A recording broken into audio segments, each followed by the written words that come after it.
Hi everyone, I'm Shelly from There's No Place Like Home at redheadmom8.wordpress.com. I mentioned in a video last week that our homeschool is changing. Yes, it's changing. So today I'm going to reveal our new curriculum to you.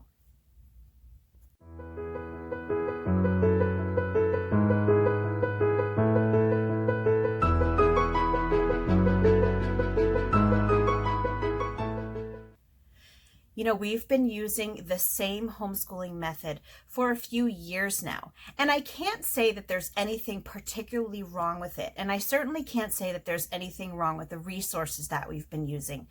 But I did feel that we really needed a change in our homeschool. Not only were we just kind of getting bored with doing the same thing all the time because we've been doing it so long, but I found that I was not challenging my kids enough.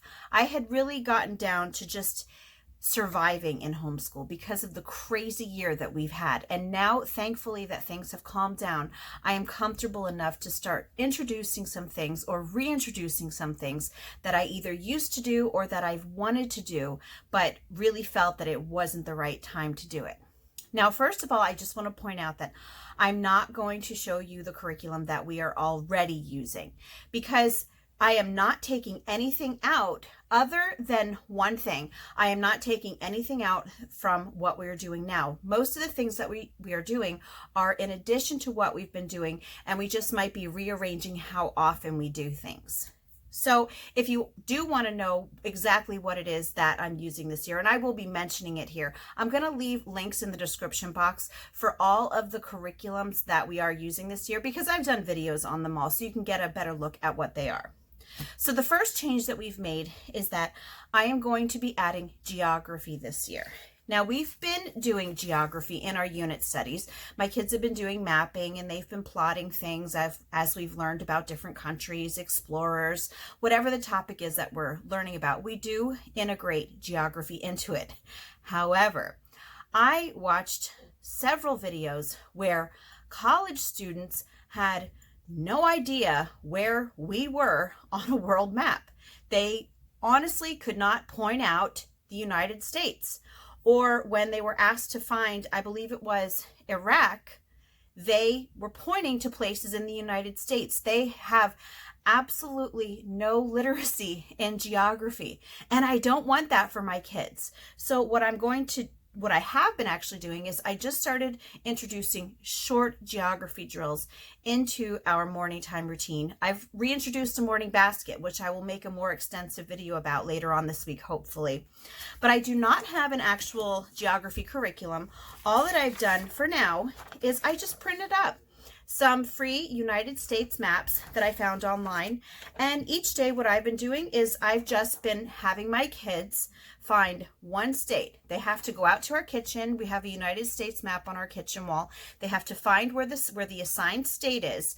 And then on the whiteboard, I write down the state, the abbreviation, and the capital. So after they find it on the map, then what they have to do is they have to write down all of that information on the back. And you would think that, just a couple minutes like that really wouldn't help much. But my kids, I've already heard them talking to one another, making the connection, that California is really close to Arizona and Arizona is really close to Colorado. So little things like that help more than you think. So that is something new that we're doing. But now we're actually going to get into the new resources, the new books that I'm going to be introducing, or that I actually already have in the past few days. So first of all, a lot of you might know that we have been using dailygrams for quite some time for grammar. Now, I have not been using dailygrams for my two youngest children. My youngest is in first and my second youngest is in third. And I've been doing phonics with them instead of dailygrams. But everyone else has been doing dailygrams, except for my 10th grader who's been doing Life of Fred Language Arts. So anyway, I've been happy with dailygrams. I've been satisfied with it. But I actually had a few of my kids ask me if I could get a more extensive language arts curriculum because they felt that they weren't getting enough practice with the dailygrams. So I actually just picked up something that I used years ago when I first started homeschooling. And this is just a Harcourt language arts workbook. Nothing fancy. I think it's like $6.95, but it's just enough that my kids are able to get the amount of practice that they have been asking for versus what they've been getting in Dailygrams, which really only takes about 5 to 10 minutes a day. And that's more like a review. Now, I will say that this really doesn't take all that long. My kids have done it a few times now, and it's not really time consuming, and so far they enjoy it. So we shall see. Now, one thing that I have to point out though, and I'm going to also make another video in what our routine looks like now, but I'm also going to point out that when our unit studies, because yes, we are still going to be doing CONUS curriculum unit studies twice a week, only twice a week. Right now we're doing them 4 times a week. On the days that language arts is integrated into the unit study, they will not be doing this. We do this on the days that there is no language arts integrated into the unit study. So another thing that I brought back that we used to do, but with a new resource, is Cursive. I think it is really, really important for kids to learn Cursive. Not only does it really help with their brain development, there are studies that show that it helps, but how are kids supposed to read primary documents like the Constitution and the Declaration of Independence if they can't read Cursive? So what I got for my 14 and 15-year-olds is this one, Learning Cursive Handwriting Practice Workbook for Teens. And it's pretty thick. It has a lot, I'll show you, a lot of practice in cursive. But what I love about it, and the reason that I actually got it, is because there is copy work and even lessons integrated from the Declaration of Independence, the Constitution, and there's also a section on the Bill of Rights. So when they are doing copy work, it will be copy work from the Declaration of Independence, the Constitution, and the Bill of Rights. This is something else that I've noticed a lot of college students know nothing about. Not specifically cursive, which I know most schools are not teaching anymore, but they have no constitutional literacy. They don't know much about our country's history. And that's something else that I don't want to happen to my kids. So I'm really hoping that this is going to be a good resource to help us with that. Now, my younger kids, my 3rd through 7th graders, are just going to be using this cursive writing book. It's just a very simple workbook. I felt that the cursive writing for teens was just a little bit too much, especially for those kids who haven't done it yet. So this is just your typical cursive book with some cursive practice. And at the end, let me just see, it does have them start. Actually, I see here that this is copy work for the Declaration of Independence and the preamble to the U.S. Constitution. So I'm actually really happy right now because I had not paged through this all the way just yet. Here we have famous quotes of the American Revolution, historical document, Gettysburg Address. So not only are my kids going to be getting cursive practice in, but they're going to be getting little snippets of history as they're doing it as well. So one thing that my kids have been asking for that we used to do a couple years ago, and my 11-year-old son especially has been asking for, is for us to start doing German again. We were doing German about 1.5 to 2 years ago. We were using Duolingo, and I stopped for 2 reasons. The first reason was just because we were getting to that crazy part of our life when I really was trying to just cut down to those foundational basics. And another reason that we stopped doing it is because with the Duolingo, it was really hard because we were trying to do it as a group. And with the Duolingo, a lot of it you have to talk into a microphone. And then if it doesn't pick up what you're saying properly, it, says that you got it wrong. And even if my kids were saying it properly, if the microphone didn't pick it up, it was getting really, really frustrating for my kids. And I also noticed that they weren't really retaining very much German. So I'm thinking that what they need is more of a writing style of German, not just hearing it. So what I actually got was 52 weeks of Family German. And these are just weekly lessons that will help you and your family to start speaking German. Now, the weekly lessons, I can easily break into like 2 or 3 days. We started doing this today. So our very first lesson was I just wrote down a list of basic vocabulary words that my kids would need to know with German. And before we did that, I turned on YouTube and my kids sang the German alphabet a few times, which they did pretty much know from when we did German before, but it was a nice refresher. Speaking of listening or singing songs on YouTube, I do have to say that when we do the mapping, the geography, every morning we also sing 50 Nifty United States. My kids really love that song. And honestly, that's how I learned all the names of the 50 states in order, was from teaching 50 Nifty United States to my other kids, to my older kids years ago. So, it's a nice, take me back in time moment for us when we're doing that. So they do that every day too. But back to German. So on top of the 52 weeks of Family German, let me just show you, for example, like right here, it says Unit 3, Welcome to My Home. And it gives you a vocabulary section, it gives you pronunciation tips, it gives you cultural notes, and it gives you ideas for how you can integrate what you've learned into your week. I also, for my kids' morning basket, just got them some easy German phrases for kids. It's just a little coloring book, and on the coloring book, it will have the names of different objects in German and in English.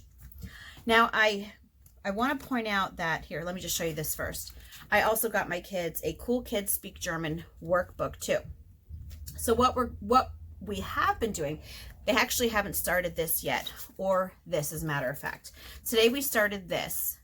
They're going to do this twice a week, and on the days that they don't do this, they are going to work in these two.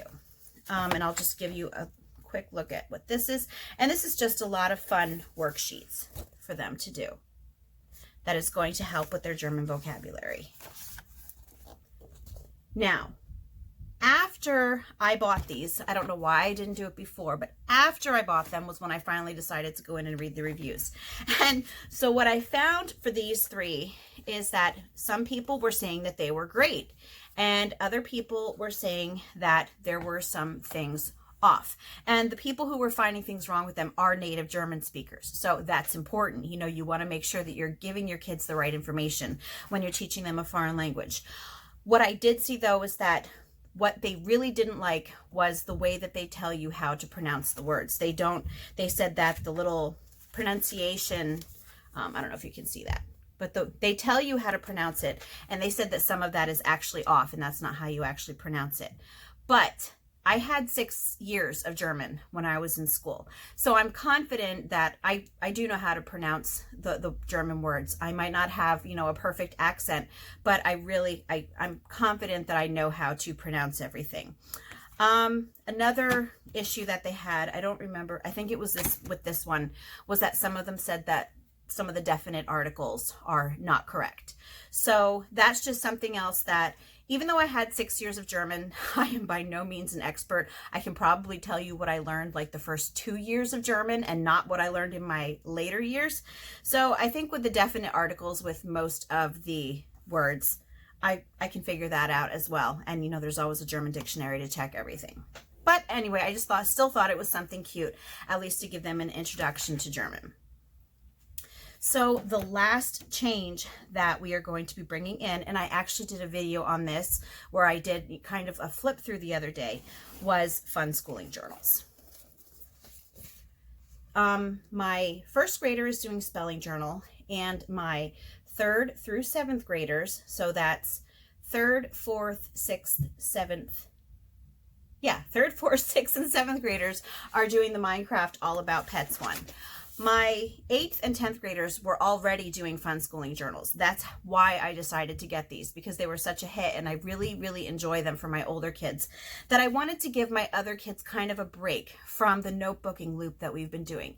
For a few years now, they've been doing, copy work, then interest-led notebooking, journaling, interest-led notebooking, and while they are all great ways to get your kids to write, and they're a lot of fun, we really did just need a change. So this is another form of notebooking, and I really think that my kids are going to enjoy them. They did them yesterday for the first time.